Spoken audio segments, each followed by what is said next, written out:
You're exhausted, but not just tired. You're mentally foggy.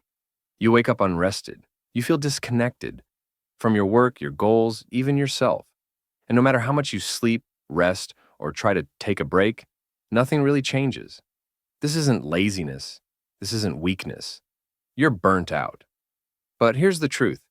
You don't have to quit everything to feel alive again. You just need to understand what burnout really is and how to recover the right way. Burnout isn't just about being overworked. It's a psychological state that builds up when we feel emotionally depleted, mentally detached, and increasingly ineffective, no matter how hard we try. The World Health Organization defines it as a result of chronic workplace stress, but it shows up in more than just your job. You might be a student, a parent, a creator, or just someone trying to stay afloat in a chaotic world. The brain under burnout isn't just tired, it's stuck in survival mode.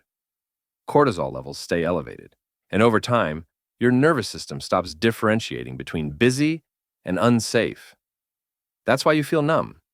That's why even resting doesn't help. You're not recovering, you're just pausing the overwhelm. When we think of burnout, we usually assume it's because we're doing too much, but that's only part of it. Burnout often happens when you're doing too much of the wrong things with too little control, recognition, or meaning. You could be doing all the right things, checking every box, but if it feels empty, you'll slowly shut down. This is why people burn out in jobs they once loved. It's why high achievers suddenly lose motivation. It's why rest doesn't feel like rest anymore. Because the real problem isn't physical, it's existential. You're not just tired, you're disconnected from what matters. Here are some ways to recover without quitting everything.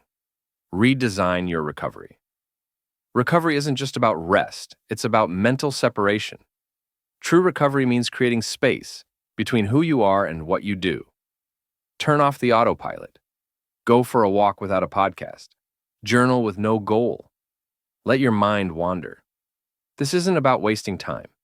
It's about giving your brain the silence it's starving for. Reclaim autonomy, even in small ways. One of the biggest predictors of burnout is feeling like you have no control. So take it back, even in tiny ways. Decide how you start your morning, rearrange your workspace. Say no to one unnecessary thing this week. It doesn't have to be a massive change. Small autonomy creates a ripple effect that helps your nervous system feel safe again. Reintroduce meaning in micro moments. You don't need to find your life purpose right now. Just reintroduce meaning in bite-sized ways. Make something. Help someone. Laugh. Learn. Create. Even 5 minutes of joy, curiosity, or connection can rewire your sense of hope. Rewrite the narrative. Be gentle with how you talk to yourself.